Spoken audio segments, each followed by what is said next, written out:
लेकिन जो मेजर जो डिफरेंसेस जो समझ करके आए समझ में आ रहे हैं कि पेंशन की अगर हम बात करें, ओपीएस को पेंशन मिलेगी, यस मिलेगी, एनपीएस को भी मिलती है, ओपीएस को भी मिलेगी, यूपीएस को भी मिलेगी।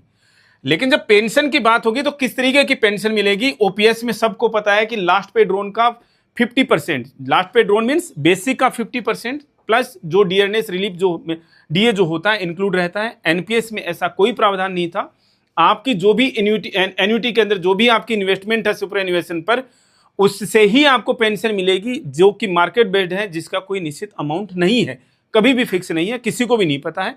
यूपीएस में सेम आपने ओपीएस की तरह से एक फिक्स अश्योर पेंशन देने की कोशिश की, ठीक है, उसमें भी थोड़ी सी चालबाजी दिखाई गई है कि हम पूरे 12 महीने का, और 12 महीने का क्या, जो आपका जो मीन्स लास्ट जो 12 मंथ्स की जो पे है जो सुपर एन्युएशन पर, उसका हम वो एवरेज निकालेंगे और उसका 50%, चलो कोई दिक्कत नहीं है, 1000-2000 रुपए से कोई फर्क नहीं पड़ता। और आपने इसमें इन्फ्लेशन इंडेक्सेशन को भी रख दिया, कोई दिक्कत नहीं है, यहां तक हमें कोई इश्यू नहीं है। एनपीएस की बात वहीं की वहीं रह गई थी।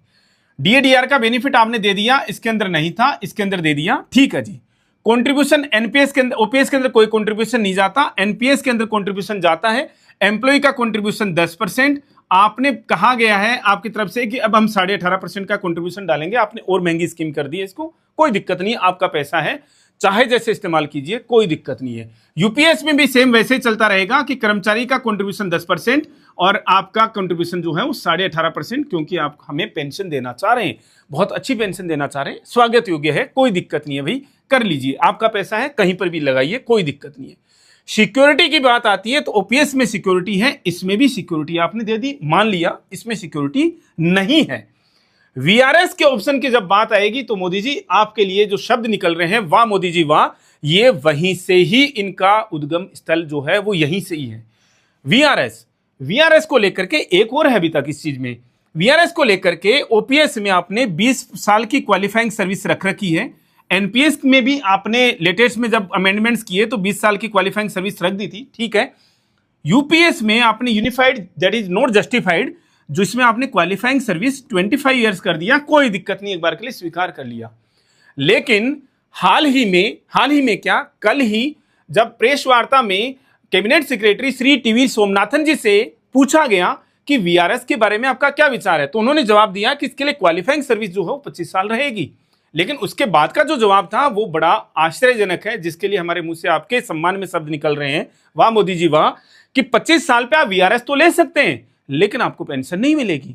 पेंशन कब मिलेगी? जब आप 60 की एज तक पहुंच जाओगे। मोदी जी किसने देखी है 60 की एज? तभी तो बेचारा वो ले रहा है ना, वो तभी तो बेचारा वीआरएस ले रहा है। और सबसे बड़ी बात, आदरणीय मीन्स हमारे लिए तो कैबिनेट सेक्रेटरी हैं, सभी ऑनरेबल हैं, आप लोग सभी लोग ऑनरेबल हैं, माननीय हैं, उनके हिसाब से मेरे मन में एक भाव जो है वो बार बार आ रहा है कि हर एक कर्मचारी जो एनपीएस के अंतर्गत फिलहाल लाभार्थी है और जो चाहता है कि मैं यूपीएस में स्विच कर लूं, एक बार के लिए मान लें, तो वो अपने आप को क्या फील कर रहा है कि वो प्रिजनर है, जिसे बंदी बना करके रखा गया है। आपको 60 साल तक की जेल काटनी है। 60 साल तक की जेल का मतलब आपकी 60 की उम्र होने तक की जेल आपको काटनी है। लेकिन आपके पास में एक ऑप्शन अवेलेबल है, हम 25 साल पे आपको छोड़ सकते हैं, आप जा सकते हैं। लेकिन जो आपने 25 साल की जो सर्विस हमें दी है, जेल में जिस तरीके से कैदी बिताता है, समय बिताता है, उसको कुछ मेहनताना मिलता है, जो सजायाफ्ता जो कैदी होते हैं उनको मेहनताना मिलता है, वो जो आपका मेहनताना है वो हम आपको आपकी इस क्वालिफाइंग सर्विस के बाद में नहीं, आपके सुपर एन्युएशन की डेट्स पर देंगे।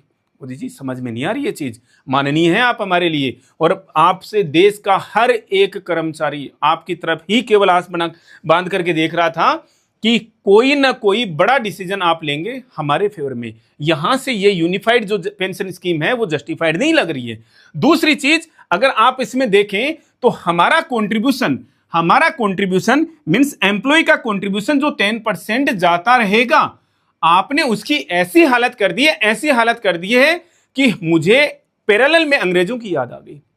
हमने अंग्रेजों को देखा नहीं है, लेकिन जिन्होंने भी हिस्ट्री की किताबों में लिखा है, सही लिखा है, गलत लिखा है, और जो सही है फूट डालो, राज करो और फूट डालो, राज करो। मैं यहां पर ये वाली बात किस परिप्रेक्ष्य में कह रहा हूं कि अंग्रेजों ने जहां जहां पर भी राज किया, या दूसरी तरफ से कहें दुनिया में जहां जहां पर भी दो देशों के बीच में लड़ाइयां हैं, दो देशों के बीच में युद्ध हैं, चाहे से हम रशिया यूक्रेन की बात कर लें, हालांकि उनका अपना लड़ाई है, वो तो चलो ठीक है, कोई बात नहीं।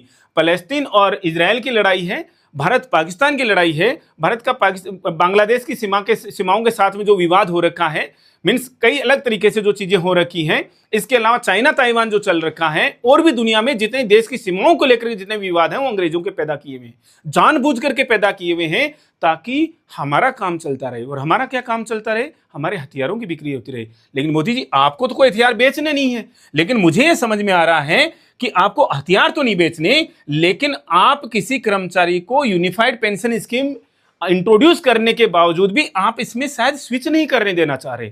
रीजन, क्योंकि हमारा जो 10% का जो कंट्रीब्यूशन है, उसको तो आपने मतलब मिलेगा ही नहीं, हमें देखना ही नहीं है। तो हमने ऐसे कौन से पाप किए हैं कि हमें वो 10% का कंट्रीब्यूशन जो है वो मिलेगा नहीं, और आपने उसकी जगह पर हमें एक तरीके से मैं कहूँ कि क्या झुंझुना पकड़ा है कि हर एक साल मतलब हर 6 मंथ्स का एक कंट्रीब्यूशन। और वो एक कंट्रीब्यूशन कैसा कि आपकी बेसिक पे का, बेसिक प्लस डीए का वो जो 10% बनता है, मतलब वही कंट्रीब्यूशन हमारा। मतलब इस 25 साल पे भी अगर कोई एम्प्लॉय छोड़ना चाहे, या मान लीजिए 30 साल की सर्विस करता है कोई एम्प्लॉय सुपर एनुएशन तक, अब वो तो सर्विस नहीं रही, कोई छोड़ेगा नहीं, वीआरएस तो आपने खत्म ही कर दिया इनके लिए, कोई बात नहीं जी। किसी ने 30 साल की सर्विस की तो उसको क्या मिल जाएगा? 60 कंट्रीब्यूशन का पैसा वो आप वापस देंगे। कितना होगा जी वो? और उसमें एक बड़ा जो टैग जोड़ा ना, it will be additional to gratuity. वो ऐसा लगा कि ये कोई भारी भरकम अमाउंट है जिसको हमें 2-4 सिक्योरिटीज रखने पड़ेंगे, जिसकी मतलब बैंक वाले तो मना कर देंगे, बैंक वाले कि भैया इतनी बड़ी अमाउंट हम कहाँ रखेंगे, तो हमें 2-4 सिक्योरिटी पर्सनली हायर करने पड़ेंगे उस पैसे को रखने के लिए। जब एक्चुअल में मैंने जब एक्चुअल में कैलकुलेट किया तो वो अमाउंट तो 5-7 लाख रुपए नहीं आ रही मोदी जी। तो हम इस चीज के लिए बड़े रुष्ट हैं आपसे, और रुष्ट होकर के हम कर भी क्या लेंगे? वैसे अपना रोष प्रकट कर सकते हैं कि ये आप हमारे साथ में, कर्मचारियों के साथ में क्या है, हम भी भारत देश के नागरिक हैं। हमें प्लीज आप अलग मत समझिए, अलग मत कंसीडर कीजिए। ये जो दो बड़ी चीजें, हालांकि खैर मीन्स हर एक अपना अपना विचार हो सकता है। कोई कहते हैं कि भैया हमें तो हूबहू मीन्स एक्चुअली ओपीएस चाहिए। हम बार बार कह रहे हैं कि भाई नाम बदलने की जहां पर बात आ रही है, पहले ओपीएस फिर एनपीएस, और अभी उसी चीज का नाम बदल करके आप कह रहे हैं कि साहब ये यूपीएस जो है ये ओपीएस ही है, ये नाम बदला हमने और बेटर स्कीम है। तो हम कह रहे हैं इसका एक बार फिर से वापस नाम बदल दीजिए चाहे से, लेकिन ये दो चीजों पर प्लीज ध्यान दे लीजिए, जो कि दो सबसे बड़ी कमियां हैं। आप हमारा पैसा दे दीजिए वापस, जो भी कॉर्पस बनेगा हमारा, जिसमें रेशियो था। मैथमेटिशियंस आपके पास में बहुत सारे अच्छे अच्छे आर्थिक सलाहकार हैं, उनसे उस समय पूछ लीजिएगा कि इस पर्टिकुलर एम्प्लॉय का कितना कंट्रीब्यूशन था रेशियो के अंदर, और हमें वही चाहिए। जो टोटल कॉर्पस बन जाएगा ब्याज के साथ में, हमें उसका केवल और केवल वही रेशियो के अंदर दे दीजिए। और एक आधी चीजें यहां पर देख लीजिए, और एक आधे सुधार और जो अभी तक समझ में नहीं आ रहे हैं, अभी तक तो गैजेट आया नहीं है, जो देखने के बाद में पता चलेगा। आपसे हाथ जोड़ करके विनती है, कर्मचारी आपसे हाथ जोड़ करके विनती कर सकता है, और कोई दिक्कत नहीं है। जब कोई भी टीवी न्यूज चैनल खोलते हैं या आपके किन्हीं मंत्रियों से, माननीय मंत्रियों से पूछा जाता है, तो कहते हैं कि साहब ओपीएस पे स्विच करना फाइनेंशियल बर्डन है। हमें पता है वो किस तरीके का फाइनेंशियल बर्डन है, कि हमें तो हम आप बार बार कहते हैं हमें बुला लीजिए आप मीटिंग में कभी भी, हालांकि हम बड़े आपके सामने इतना ओहदा रखते नहीं है। हम प्रूव कर देंगे कि एनपीएस जो है वो ओपीएस की बजाय में बड़ी महंगी स्कीम है। आपके सरकारी खजाने से एनपीएस में बहुत ज्यादा पैसा जा रहा है, इतना आपसे कर्मचारी मांगता ही नहीं ओपीएस के अंदर, ओपीएस के बेनिफिट्स में। रीजन, क्योंकि ओपीएस लेने वाला कर्मचारी, और ऐसा नहीं कि एनपीएस लेने वाला कर्मचारी अलग से है, भारत देश में किसी भी कर्मचारी की औसतन आयु किसके लिए, पेंशन रिसीव करने के लिए, पेंशन लेने के लिए 10 साल से ज्यादा नहीं है। कहने का मतलब कोई 70 साल से ज्यादा नहीं, जरा एवरेज की बात कर रहे हैं। कोई पर्टिकुलर 90 साल जी जाए एक अलग बात है, लेकिन एवरेज ये 10 साल पे आता है।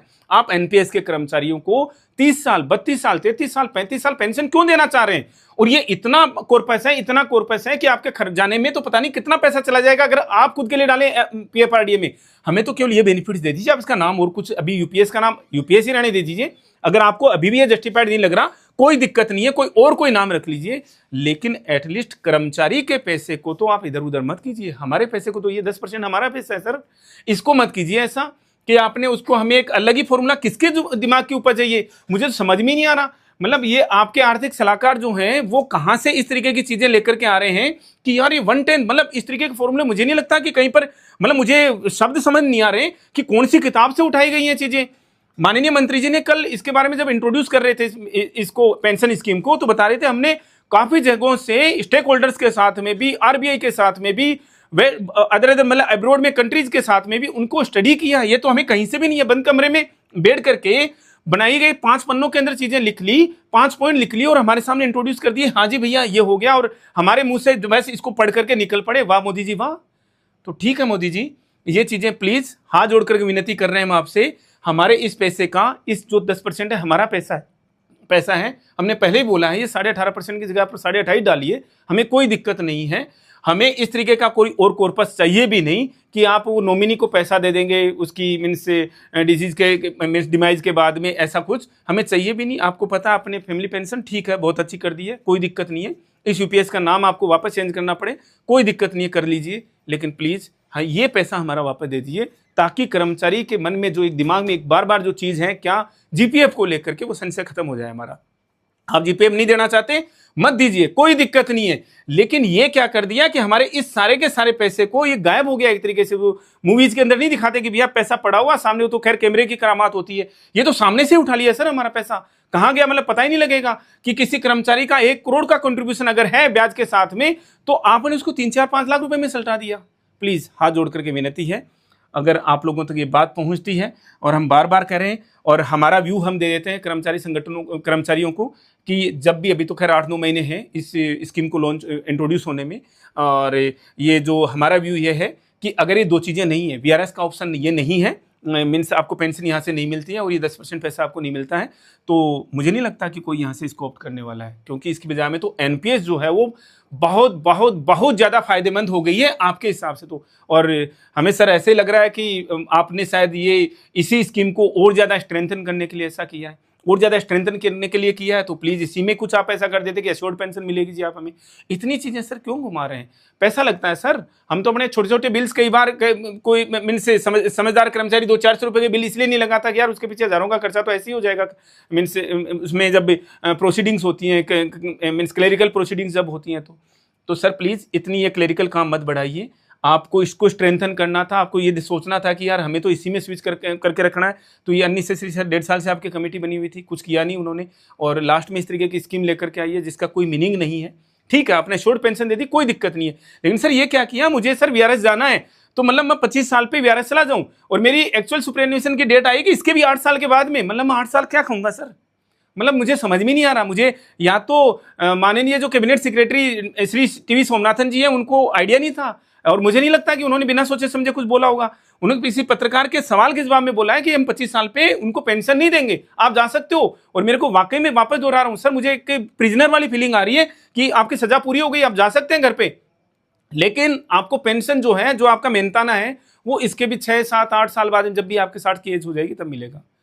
हम अननेसेसरी सर किसी का टाइम नहीं लेना चाह रहे, मीन्स ये अब आप लोगों से कहना चाह रहे हैं जो भी वीडियो को देख रहे हैं यहाँ पर, हमने आज तक कभी अपनी वीडियो के लिए बोला नहीं है, लेकिन हम इस वीडियो के लिए, पर्टिकुलर इस वीडियो के लिए चाहते हैं, क्योंकि कुछ लोग शायद खुश हो गए हों कि जिनको समझ में नहीं आ रहा कि यार यूपीएस क्या है जी, 50% पेंशन मिल गई, लेकिन इसके पीछे का गेम समझ नहीं आया कि जो आपका एक तरीके से जीपीएफ का टाइप का पैसा था, 10% की कॉन्ट्रीब्यूशन थी, वो तो हवा में गायब हो गई है। इसलिए सब लोगों से अनुरोध है कि इस वीडियो को आज हम पहली बार बोल रहे हैं, हमारे लगभग 400 से ऊपर वीडियोज होंगे, हमने पहली बार हम बोल रहे हैं कि इस वीडियो को प्लीज शेयर कीजिएगा ताकि लोगों, मैक्सिमम लोगों तक पहुंचे कि यूपीएस क्या है और एनपीएस क्या है। आज की डेट में भी, एज ऑन डेट, ये NPS is better than this UPS, means unified pension is not justified. इस सेशन में इतना ही, मिलेंगे वेरी नेक्स्ट अपडेट के साथ। Thank you.